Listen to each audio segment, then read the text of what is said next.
바다 위에서 때 아닌 진풍경이 벌어지고 있습니다. 남해 어민들이 강경한 목소리로 해상 시위를 이어가고 있는데요. 그 이유는 바로 모래 때문입니다. 지난달 27일 해양수산부가 남해 배타적 경제수역의 바닷모래 채취를 1년 더 연장하기로 결정하면서 어민들이 강력하게 반발하고 있습니다. 그래서 준비한 오늘 감시 리스트는 남해안에 불어닥친 모래 전쟁입니다. 상황이 심상치가 않습니다. 황금어정으로 불리는 곳이죠. 남해안 배타적 경제수역. 지금 이곳에서의 모래 채취 분쟁이 꽤 오래됐는데요. 최근 들어서 상황이 많이 심각해졌죠. 네, 그 경남 지역, 그러니까 동남권의 바닷모래 채취는 그렇게 오래되지가 않았어요. 지난 2008년부터 이제 바닷모래 채취가 시작이 된 거거든요. 그러니까 부산신항건설이라든가 구책 사업을 이유로 남해안 EEZ에 이제 모래 채취가 시작이 됐는데요. 하지만 이후에 이제 뭐 민수용 공사에도 모래가 쓰여 왔고 또 채취 기간이 그러니까 4번 연장이 됐어요. 네. 어민들은 이제 불만이 높아져 가는 거죠. 계속 이렇게 반대를 해왔는데 지난달에 해양수산부가 또 모래 채취 기간 1년 연장을 또 발표하면서 지금 갈등이 지금 다시 또 촉발되고 있는 상황이죠. EEZ에서의 바다 모래 채취를 허용한 것은 굉장히 그때도 어민들이 반발 심했거든요. 근데 그때는 국책 사업이다. 부산 신항 건설을 위해서 필요하다라는 논리로 최초의 허가가 이루어집니다. 네.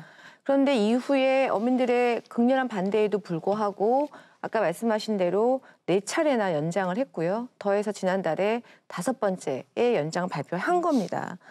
이것은 뭐냐면 국가가 어민들의 피해를 강제하고 있는 거죠, 지금. 그래서 저는 이 남해 EEZ에서의 모래 채취의 문제는 정말로 정부가 대표적인 무책임한 행정이다 이렇게 생각이 듭니다. 제가 예를 좀 돕기 위해서 도표를 하나 가져왔습니다. 가져왔는데 과연 모래 채취를 하는 지역이 어딘가를 우리 시청자들이 알아야 되거든요. 그래서 제가 가져왔습니다.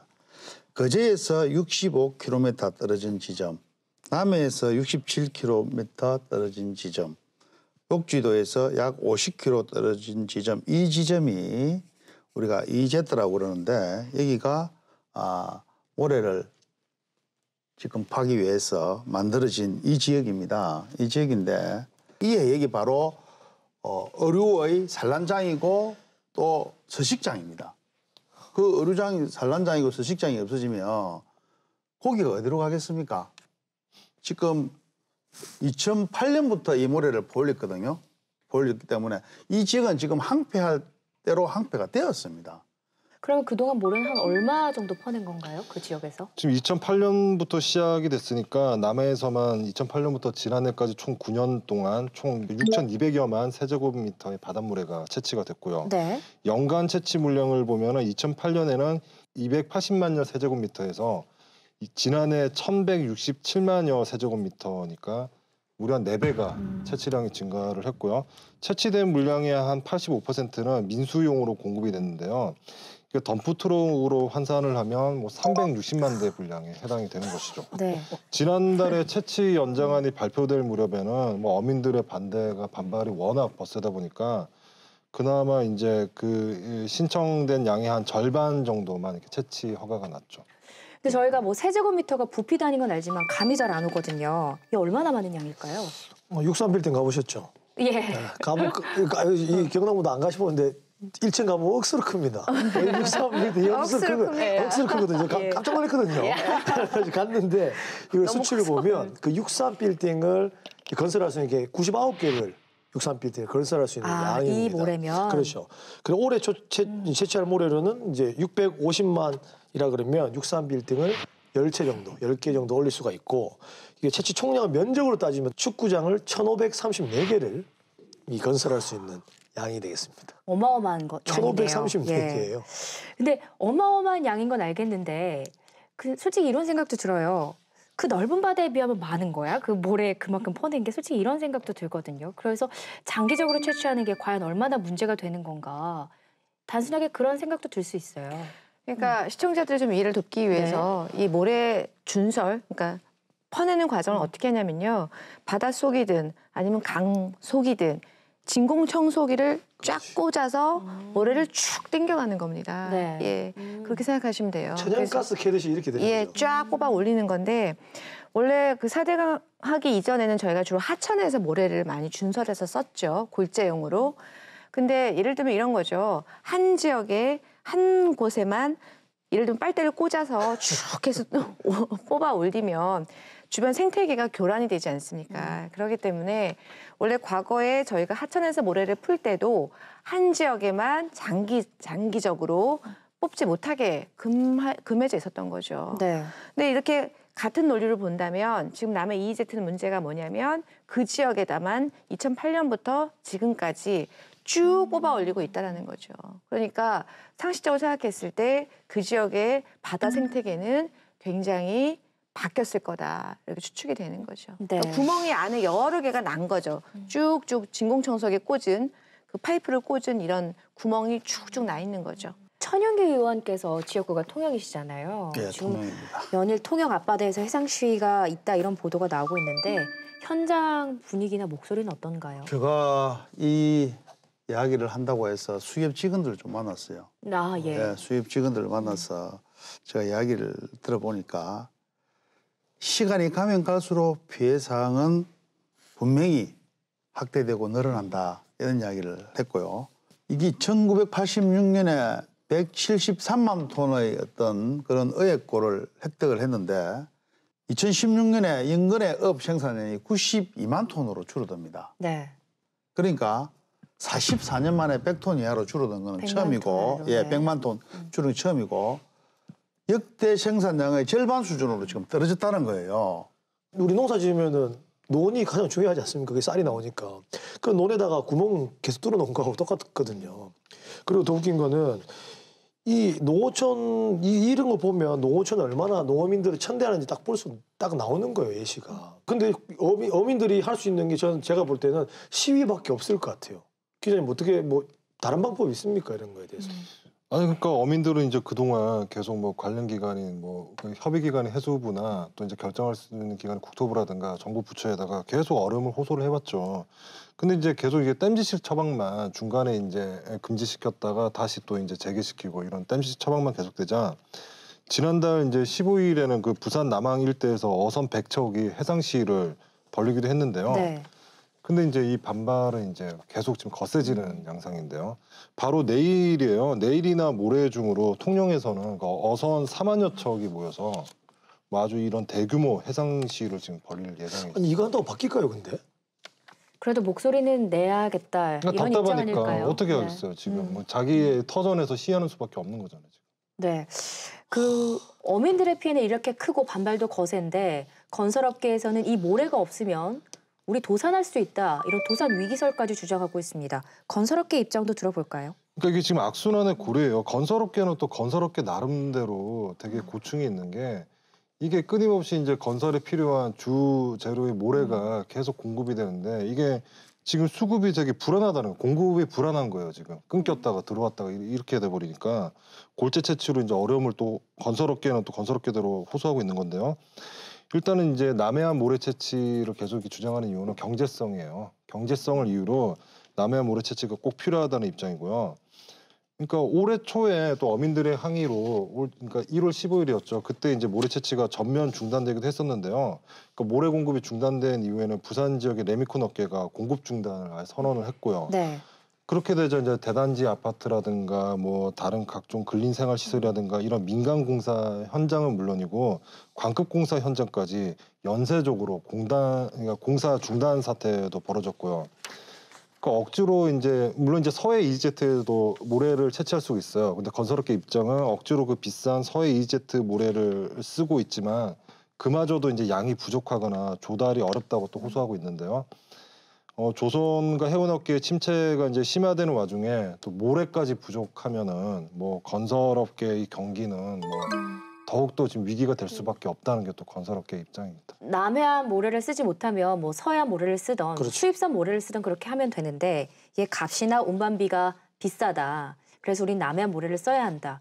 기업의 입장에서 본다면 충분히 이해될 수 있는 논리지만 사실 이 모래가 국책 사업에 쓰이는 것도 아니고요. 냉정하게 들릴지 모르지만 그렇다면 이 모래 운반 비용은 당연히 기업에서 감수해야 될 일이 아닌가 이런 의견도 있거든요. 건설업계에서는 계속 고통 분담을 좀 하자 네. 이런 측면인데요. 그럼 정말 저희가 숫자를 보고 나면 완전 이 말이 어불성설이다 이렇게 보실 네. 거예요. 작년에 레미콘 업계는 사상 최대 영업이익을 달성했습니다. 약 한 5천억 정도의 영업이익을 기록했죠. 그런데 보통 저희가 바닷모래 채취를 하기 위해서는 이 바닷모래는 예를 들면 국가재산이지 않습니까? 그러니까 뭐 하천에서 모래를 준설하든 바다에서 준설하든 국가재산에서 개인이 아니면 기업이 사적인 이익을 얻는 행위이기 때문에 반드시 사용료를 내야 되거든요. 네. 그래서 그것을 저희가 점사용료라고 이야기를 하는데 그 점사용료로 레미콘 업계가 부담한 돈은 약 149억, 약 150억에 불과합니다. 이렇게 지급된 149억은 수자원공사와 경상남도가 50대 50으로 나눕니다. 그러면 경상남도는 이 반으로 들어온 금액 약 한 75억을 다시 여기 해당되는 지역인 거제와 통영과 남해에 나누어 주죠. 그래서 이 돈의 용도는 반드시 그 지역에 훼손된 수산업과 관련해서 수산업 발전에 쓰세요라고 내리는데 너무나 미미한 금액이라고 볼 수가 있는 거죠. 그러니까 모래 주인은 국가인데 그거를 채취해서 파는 업계가 레미콘 업계가 부당하게 비상식적인 구조로 너무 많은 이익을 가져가고 고통받는 어민들이 받는 돈은 그에 비해서 너무 적은 게 지금 갈등의 씨앗인 것 같습니다. 건설업계 입장도 이해는 되지만요. 모래는 그러니까 국가 소유로 보는 건 거죠. 네. 우리 민법에 보면 무주물, 즉 주인이 없는 물건은 국가 재산이다라고 적시되어 있습니다. 네. 그렇기 때문에 우리나라에 있는 강이나 하천이나 뭐 산, 바다 이런 것들은 모두 다 국가 재산인 거죠. 근데 국가 재산이라는 것은 대한민국 국민의 공유 재산인 거죠. 네. 말 그대로. 그렇기 때문에 반드시 이 공유 재산을 사용해서 이익을 보려고 하는 기업은 반드시 국가로부터 허가를 득해야 되고요. 그 허가로 내는 비용이 바로 점사용료인 거죠. 네. 예. 어민들의 입장에서 생각해 본다면 좀 화날 수밖에 없는데요. 그래서 한국수자원공사가 그 어민들의 주장대로 모래 채취로 인한 피해가 어느 정도인지 몇 년 전에 조사를 했는데요. 이 과정에서도 조사가 부실했다 그래서 또 엄청난 논란이 일었어요. 이것도 자세히 들어볼까요? 예, 맞습니다. 맞고 수자원공사가 이제 전남대학교에 의뢰를 합니다. 네. 의뢰를 하는데 2013년도에 의뢰를 해서 22개월간 이 조사를 합니다. 피해 용역 조사 결과물을 이렇게 내놓습니다. 내놓는데 이 어민들이 이거를 인정할 수 없다. 이제 이렇게 이야기를 하죠. 이래서 해수부에서 어민들의 주장을 받아들입니다. 받아들여서 전문가 15인 15명을 용역 결과에 대한 의뢰를 같이 하고자 이렇게 만듭니다. 거기에서 15인이 여기 용역 결과물이 좀 오류가 있다. 이렇게 판단을 하는데 우리 15인 전문가 15인이 결과 분석한 내용을 보면 이 내용은 즉 업에는 수치에 명시할 수 있을 정도로 그냥 빈약하다 이런 이야기는 과학적인 근거가 없다. 어민들의 이렇게, 입장과 좀 많이 어민들의 입장을 대변해 줍니다. 차이가 크네요. 이렇게 지적을 합니다. 그러니까 실제로 이제 어피해 조사를 몇 차례 하긴 했습니다. 했는데 사실은 이제 조사 기간이 지금 최대 전남대에서 한 게 22개월 가장 긴 기간이었는데요. 저희가 바다 생태계 환경 영향 평가를 하는 것이 22개월이 적정한 기간인가라는 것이 첫 번째 어민들의 문제 의식이고요. 두 번째 우리 아까 천윤기 의원님 말씀하신 대로 골재 채취 지역 인근 지역에 발생한 문제다라고 결론 내릴 수밖에 없는 게 조사의 공간적 범위 자체가 골재 채취의 인근 지역이었습니다. 그러니까 예를 들면 당연히 그 지역에 대해서만 검사를 했으니까 그 지역의 피해만 예를 들면 결과물로 가져올 수가 있는 거죠. 그런데 어민들 주장은 물고기나 플랑크톤이 고기에 딱 머물러 살지 않잖아요. 막 돌아다니잖아요. 더해서 저희가 골재 채취, 모래를 채취하기 위해서 박는 이 파이프로 쭉 당길 때 우리가 왜 집에서 청소할 때도 뒤로 먼지가 나오지 않습니까? 네. 마찬가지로 파이프를 받고 모래를 당기면서 엄청나게 많은 모래가 튕기거든요. 이것을 저희가 바다에 떠다니는 모래라고 해서 부유사라고 하는데 이 부유사가 쫙 퍼져나가는 거죠. 인근 지역으로. 그럼 이 퍼져나가는 부유사가 미치는 예를 들면은 문제점들은 전혀 조사가 되지 않았다는 거죠. 그러다 보니까 특히 국토부에 소속되어 있는 그래서 바닷모래 채취를 허가해준 국토부에 소속되어 있는 수자원공사가 발주낸 어업피해 조사라는 것도 사실은 어민들 입장에서 보면 마땅치 않은데 더해서 조사 기간이나 조사의 그 공간적 범위를 봤을 때 이 어업 실태 조사로는 도저히 골재 채취와 그리고 어업량 감소의 연관성을 입증하기에는 너무나 제한적이다라는 거죠.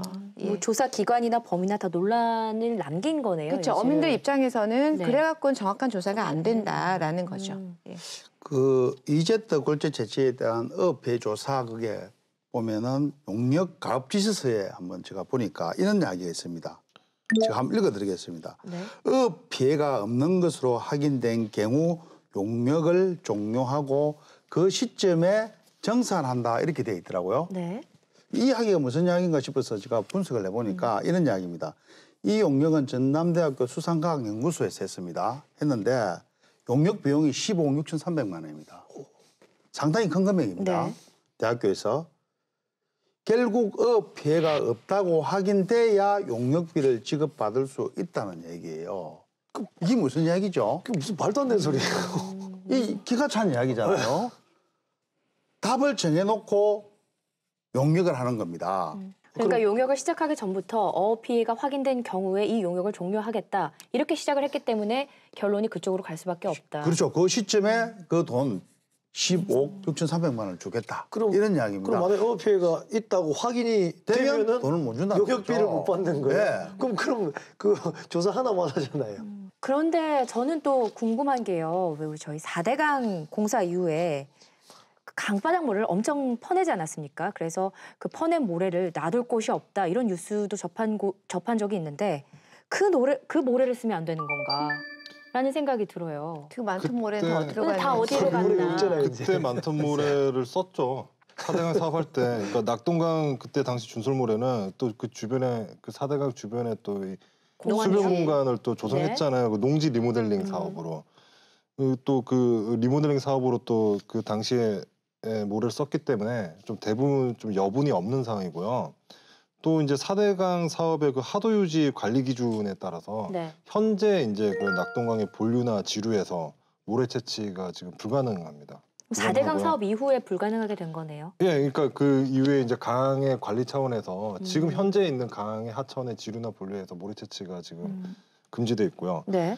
대안으로 이제 경기도 지역의 그 여주에 그 모래가 좀 언급되기도 했어요. 그쪽에는 지금 모래가 좀 그쵸, 다른 많이 강들. 있기 때문에. 근데 문제는 이제 이동이죠. 경제성이 떨어지는 것이죠. 운송비요. 지금 이 경남을 비롯해서 동남권역에서 소비돼야 되는 모래인데 운반 비용을 무시할 수 없는 것이죠. 그 여주 모래를 사용할 경우에 그 운반 비용을 따지면 바닷모래로 비교를 하면 5배 가까이 비용 부담이 더 들어간다는 것이거든요. 그렇군요.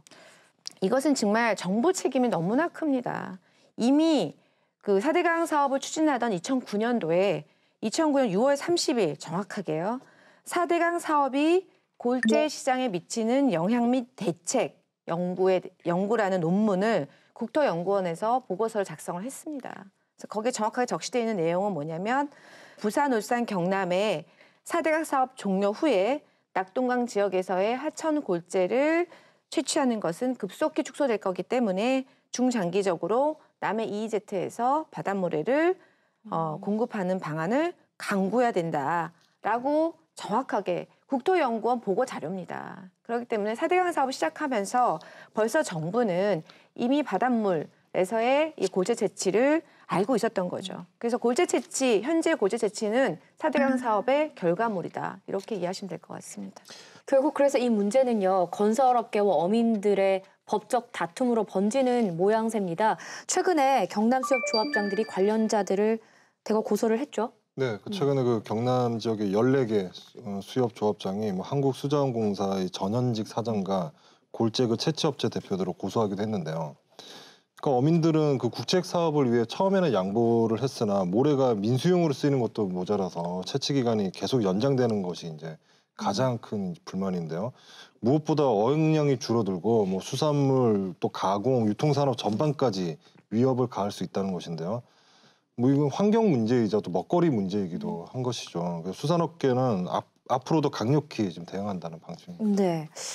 근데 저희가 몇 번 말씀드렸지만 2008년부터 지금 한 8년 정도 지났는데 왜 정부는 이렇다 할 뭐 연구도 없고 조사도 미비하다 그러고 이런 태도를 밖에 볼 수 없는 건지 정말 답답한 상황이거든요. 비판을 받을 수밖에 없겠네요. 그러니까 이 모든 원죄가 사실 정부에게 있는 거죠. 더해서 지금 특히 올해 2월 13일에 국회에서 또 밝혀진 사실은 국토부 출신 과장이 한국골재협회 상금 부회장으로 선임됐습니다. 그러니까 뭐냐면 관리감독 기관인 국토부와 한국골재협회가 밀접하게 친밀하다라는 이런 의혹을 받을 수밖에 없는 대목이죠. 어민들에게는 안전에도 없는 거예요. 이런 부분에. 각자가 먹고 살기 위해서만 건설업자와 이 행정부서가 이제 짬짬이 된 거죠. 이거. 어민들한테는 생활의 터전인 이 수자원에 대한 걱정 당연한 거고요. 네. 건설업계는 건설업계 나름대로 기존에는 하천에서 쉽게 쓸 수 있던 모래를 지금은 남해안 EEZ가 아니면 뾰족한 대안이 없으니까 대안이 없고, 모래 그렇죠. 지금 공급이 비용도 불균형이라는 비싸고. 거는 이 건설업계에서 큰 타격은 맞아요. 그러니까 지금 남해안 EEZ에서 바닷물을 채취해야 되는 상황을 건설업계가 선택을 했나요? 아니거든요. 더더욱이나 어민들이 선택한 것인가요? 정부의 책임이 크죠. 네. 그렇다면 이 문제에 관해서 정부는 뭐 그렇다 치고 지자체, 경상남도라든지 뭐 시군이 어떤 대책들을 내놓은 게 있나요? 예, 있습니다. 지난 2월 23일이죠. 우리 꼴재 채취에 대해서 긴급 대책회의를 경상남도에서 했습니다. 네. 해가지고 급한 대로 우리 하천 모래를 좀 채취하자.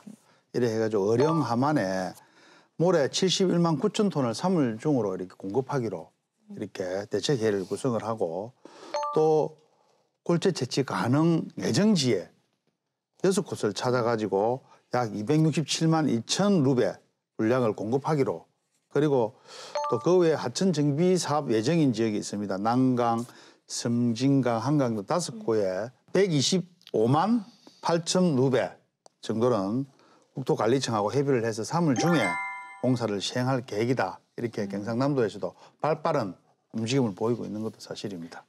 발빠른 대응이라고 하기는 어려울 것 같고요. 경남도는 벌써 2009년에 제가 아까 앞서 말씀드린 국토연구원 연구 보고서를 갖고 있었습니다. 그래서 당시에 야당 의원들이 엄청 이 보고서를 내놓으라라고 요구했음에도 불구하고 계속 미루다가 마지막에 할 수 없이 내놓게 된 거죠. 그래서 이미 경상남도는 2009년도부터 4대강 사업 이후에 있을 골재 대란에 대해서 알고 있었고요. 결국 바닷물을 채취하게 되면 우리 남해안에 있는 어업 피해가 있을 거라고 예상하고 있었던 거죠. 그런데 결국은 적절하게 대응하는 대응 시기를 놓치고 여기까지 왔다라는 이런 질타를 면할 수 없을 거라고 생각이 들고요. 더해서 홍준표 지사님 2013년 당선되고 나서 뭐라 하셨냐면은 국토부에다가 남해 EEZ 골재 채취 관련해서 명확한 입장 전달했다. 어업 피해 조사 잘 될 수 있도록 얘기했다. 라고 얘기하면서 그때 사실은 힘 있는 도지사 당선되니까 뭔가 다르네. 이런 평가까지 받으셨었어요. 그런데 그 이후로 어업 피해 실태 조사 제대로 되지 않았고요. 더해서 국토부의 반응 전혀 바뀐 게 없었습니다. 그래서 결국 오늘날 남해 EEZ에서의 바닷물의 채취가 5차례나 연장되는 그래서 남해 어족 자원이 고갈되게 하고 그 피해가 고스란히 경남도의 어민들에게 입게 한 그런 그 정부의 일차적 책임이 있다면 지방 정부의 일차적 책임이 있다 이렇게 생각이 듭니다. 네. 다른 나라들은 어떨까요? 바다를 끼고 있는 나라라면 꼭 우리나라뿐만이 아니라 이런 사례가 있을 것 같은데요. 여러 가지 이 나라를 보면 매뉴얼이 있죠. 네. 영국 같은 거 보면 채취 허가나 실시 과정에서 감독하고 감시하는 그런 매뉴얼이 있고요. 네덜란드에서는 채취 사업 평가서를 주민들이 이제 열람할 수가 있는 거예요. 이게 평가 어떻게 되는지는 그게 의무화됐고 아까 말한 거 준설할 때 부수 물질을 친환경적으로 처리하는 그런 것들을 하고 있고 일본은 1998년부터 모래 채취가 전면 중단됐습니다. 그 중단됐기 때문에 모래를 대신할 대체제를 이제 개발을 하는 거죠. 그리고 네. 더욱더 환경 규제를 강화해서 이 대안과 방안을 모색하는 거죠. 우리나라도 이제 시작을 해야 되는 거죠. 이미 시작했어야 되는 거죠. 이 부분은. 1년 더 모래 채취가 연장이 됐는데요. 그럼 그 다음은 또 모래를 어디서 구할 것인가? 이게 단지 뭐 1년만 어떻게 눈 가리고 아웅도 아니고 해보겠다는 아닐 것 같은데 모래 전쟁이라고까지 불립니다. 어떻게 해결을 해야 할지. 네. 어민들의 마음도 아우르면서 건설업계의 현실적인 대책도 필요할 텐데요. 마무리 말씀으로 들어볼까요? 오늘날 골재 채취의 문제, 바다에서의 골재 채취의 문제는 4대강 사업의 결과물입니다. 이것은 중앙정부가 주도적으로 당시에 여러 가지 국론 분열이 있을 만큼 격렬한 반대가 있었음에도 불구하고 밀어붙인 사업이기 때문에 이 사업에 대한 예를 들면 대책 그리고 방향을 수립해야 한다는 것이 일차적 책무라고 생각이 들고요. 경상남도는 이 국토부의 산하기관인 수자원공사에 어피해 실태 조사를 맡기지 마시고 해당 시군인 남해와 통영과 그리고 거제와 함께 당장이라도 어피해 실태 조사에 적극적으로 임해 주시기를 부탁드리겠습니다. 네. 이 바다를 어찌 보면 우리 어민들의 그 논하고 밭이라고 그렇게 이야기를 합니다. 또 건설업체들은 이 모래를 또 쌀이라고 이렇게 또 표현도 하거든요. 사실 두 업종에 관련돼서 매우 중요한 부분인 것만은 사실입니다. 사실인데 제가 우리 지역의 어민들을 이렇게 만나보니까 어민들이 이 보상금이 중요한 문제가 아니라는 거예요, 지금. 보상금 주는 게 문제가 아니다. 정확한 피해 조사해달라. 그리고 환경 복구해달라. 그리고 나아가 바다의 모래에 대해 전면 채취를 금지해달라. 네. 이게입니다. 자기 그 농가 밭이 지금 항폐화되고 가고 있다는 것을 눈으로 보고 있다는 거예요. 그래서 저는 정부에서 좀 현실적인 대안을 좀 만들어야 되지 않을까. 저는 이렇게 생각하거든요. 오늘 뭐 대선에 관련된 얘기 나왔지만 이 대선 공약에 꼭 들어갔으면 좋겠습니다. 이 남해 수역이나 삼면 발로 둘러댄 해양 자원 관리 보호 이 조약이라든지 뭐 해양 협약이라든지 국가 안보라 해양 안보라든지 생태 보존 관리 이런 걸 전면적으로 다시금 검토해 보는 그런 시기가 왔다.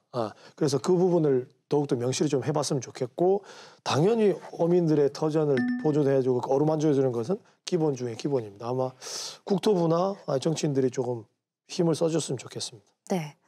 8년 동안 인내하며 정부의 합리적인 중재만을 기대했던 어민들은 이젠 분노만 남았다고 얘기를 합니다. 그리고 조만간 4만 척이 넘는 배들이 정부의 부당함을 호소하기 위해서 해상 시위에 나설 계획입니다. 정부가 그동안 갈등의 불씨를 더 키워왔다는 비난의 목소리가 여기저기서 터져나오는 이 시점에서 지금이라도 결재해제 태도를 보여주길 바라는 건 지나친 기대일지도 모르겠습니다. 네, 오늘 논의는 여기까지 하겠습니다. 네 분간 여기서 인사 나누죠. 고맙습니다. 네. 대한민국은 지금 단 한 번도 걸어보지 못한 완전히 새로운 길을 걸어가고 있습니다. 낯설고 먼 길을 갈 땐 두 가지가 필요합니다. 한 손에는 나침반, 다른 한 손에는 역사책. 부끄럽고 잘못된 과거를 반복하지 않기 위한 깊은 성찰, 그리고 더 나은 미래를 열기 위한 밝은 해안과 정의로운 의지가 모두에게 필요한 때입니다. 350만 도민 모두가 감시자가 되는 날까지 여러분과 함께하겠습니다. 시청해주신 여러분 고맙습니다.